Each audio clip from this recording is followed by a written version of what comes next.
जोहार महात्मा गांधी, जोहार जोहार महात्मा गांधी, जोहार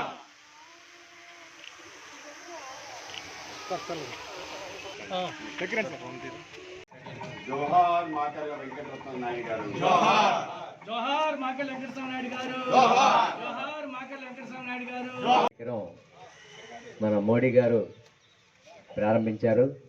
ఈ ప్రారంభించిన ఈ చాయ్ పే చర్చ అనేది అనేక చర్చలకు మూలమై అన్ని విషయాల్లో కూడా పార్టిసిపేట్ చేస్తూ ఈ భారతదేశం అంతకుముందు ప్రధాని వాజ్పేయి గారు అయితేమి వాజ్పేయి గారు కూడా ఎంతో కలుగొలుపుగా అందరితో కూడా ఎంతో అడుగుజాడల్లో మన మోడీ గారు అనేక దేశాలు తిరిగి పెట్టడము అలా ముందుకు తీసుకెళ్ళి ఏమి సమస్యలు గురించి కూడా ఈ దేశ భవిష్యత్తుల గురించే ఆలోచిస్తూ ముందడుగు వేస్తూ వెళ్తుంది।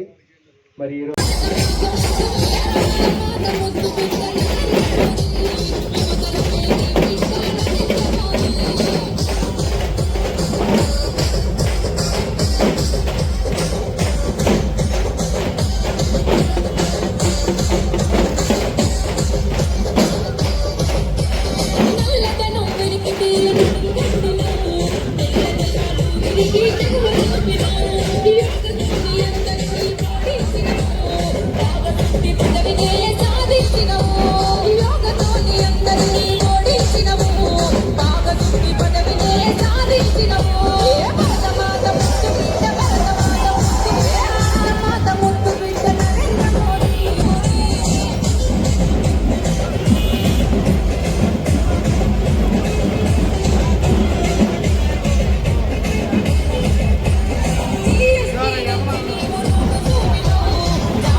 నేను భారతీయ జనతా పార్టీ రాష్ట్ర అధ్యక్షుడిగా బాధ్యత స్వీకరించిన తర్వాత మొదటిసారి రావటం జరుగుతుంది।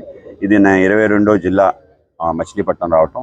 నాకు కూడా మచిలీపట్నంతో చిన్నప్పటి నుంచి ఉండే అనుబంధం, మా పూర్వీకులు ఈ ప్రాంతం నుంచే రావటం, ఆ విధంగా తిక్కాని బాలాజీరావు నాయుడు గారు లాంటి అనేక మంది మా ముత్తాత గారు అవుతారు। ఆ విధంగా ఈ ప్రాంతంతో నాకు అనుబంధం, మా నాన్నగారికి కూడా ఈ ప్రాంతంతో అటువంటి అనుబంధమే, మా అమ్మగారికి కూడా ఈ ప్రాంతంతో అటువంటి అనుబంధమే। కనుక ఈ ప్రాంతం రావటం, ఇంటికి వచ్చిన అనుభవం కలుగుతుంది। తప్పనిసరిగా రాబో కాలంలో ఈ ప్రాంతాన్ని కూటమి ప్రభుత్వం మరింత ముందుకు తీసుకెళ్లే ప్రయత్నం చేస్తాం. మనందరి యొక్క కళ ఏదైతే మచిలీపట్నం పోర్ట్, బందర్ పోర్ట్ పూర్తి స్థాయి దాని సామర్థ్యంతో నడిచేటట్టు ప్రయత్నం చేయటం, అలాగే పోర్ట్ ఆధారంగా ఏవైతే గుడౌన్స్, ఇన్ఫ్రాస్ట్రక్చర్, అలాగే కొన్ని పరిశ్రమలు కూడా రావాల్సిన అవసరం ఉంది. ఆ విధంగా తీసుకురావడం ద్వారానే ఏ లక్ష్యంతో అయితే పోర్టు పెట్టామో ఆ విధంగా మనం ముందుకు తీసుకెళ్లే అవకాశం ఉంటుంది. ఆ విధంగా మన పోర్టుని పూర్తి సామర్థ్యంతో డెవలప్ చేయడానికి కావాల్సిన అన్ని పనులు కూడా మేము చేయడం జరుగుతుంది. కేంద్రం మైనర్ పోర్ట్స్ బిల్లు ఒకటి తీసుకురాబోతుంది. తద్వారా కొంత వీటిపైన నియంత్రణ కూడా కేంద్రానికి ఉండే విధంగా, బిజినెస్ కూడా ఇచ్చే విధంగా అవకాశం ఉంటుంది. ఆ విధమైన కొత్త బిల్లు కూడా మనం తీసుకురాబోతున్నాం. అలాగే మన ప్రాంతానికి సంబంధించిన పరిశ్రమ వెళ్ళిపోయింది, ఇంకొక పరిశ్రమ తప్పనిసరిగా రావాలి. ఆ విధమైన ప్రయత్నం కూడా చేయడం జరుగుతుంది. అలాగే మన నగరాభివృద్ధి సంబంధించి అమృత్ 2.0లో సుమారు 47 ప్రాజెక్ట్స్ ఓన్లీ మచిలీపట్నం టౌన్కి సంబంధించి తీసుకోవడం జరిగింది. దాంట్లో యూజీడీ కూడా ఉంది. అలాగే అనేక ఎలక్ట్రికల్ పోల్ సంబంధించిన మిగతా డ్రైన్ సంబంధించిన పనులన్నీ ఉన్నాయి. వీటిని కూడా పూర్తి చేయాల్సిన అవసరం ఉంది. అలాగే మన ప్రాంతానికి ఒక కష్టం ఉంది. మంది సీ లెవెల్ కన్నా కొంచెం కింద ఉండటం కారణంగా నీరు వెళ్ళటానికి కొంత ఇబ్బంది ఉంది. కనుక ఈ ప్రాంతంలో పెద్ద ఎత్తున వాటర్ ట్రీట్మెంట్ సంబంధించిన ప్లాంట్ రావాలని చెప్పి, అది నీటి శుద్ధి చేసిన నీటిని మళ్ళీ ఉపయోగించుకునే విధంగా వ్యవస్థ నిర్మాణం చేయాలి. ఆ విధంగా మచిలీపట్నం సంబంధించిన అన్ని సమస్యల పట్ల అవగాహన కలిగి దాన్ని పూర్తి చేసే నేపథ్యంలో మేము పనిచేస్తామని చెప్పి తెలియజేస్తాం. ఇవాళ చాయ్ పే చర్చ అనే కార్యక్రమం మాకల్లా వెంకటస్వామి నాయుడు గారి యొక్క పార్కులో చేయటం చాలా ఆనందంగా భావిస్తున్నాను.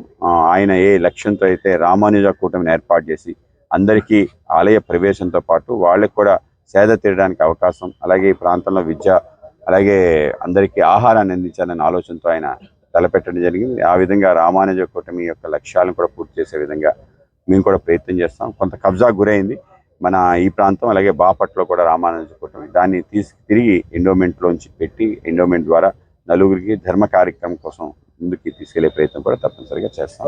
ఆ విధంగా మేము మా యొక్క పర్యటన సారథ్యం అని చెప్పి పర్యటన పేరు పెట్టాం. ఆ విధంగా ఇవాళ మచిలీపట్నంలో చాయ్ పే చర్చ అనే కార్యక్రమం అనేక మంది నగరానికి సంబంధించి అనేక సమస్యలు మా దృష్టికి తీసుకొచ్చారు.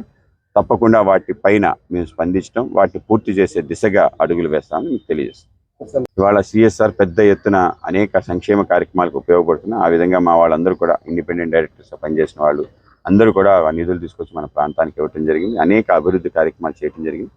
ఆ విధంగా ఎక్కడి నుంచి నిధులు తీసుకో ఆ విధంగా తీసుకొచ్చి ముందుకు వెళ్తున్నాం. ఇవాళ గోదావరి పుష్కరాలకు సంబంధించి సుమారు 800 కోట్లు కావాలన్నారు. రాష్ట్ర ప్రభుత్వం కేంద్రం నుంచి ఏ విధంగా చేయాలంటే అనేక మార్గాలు ఆలోచన చేసి ఒక్కొక్కటి తీసుకురావడం, మన అఖండ గోదావరి యొక్క ప్రాజెక్ట్ని ఆవిష్కరించాం. ఆ విధంగా ప్రతి ప్రాంతానికి అవకాశాలు వెతికి ఆ విధంగా నిధులు కేంద్రం రాష్ట్రానికి సమర్పించే విధంగా ఒక ప్రయత్నం తప్పనిసరిగా జరుగుతుంది.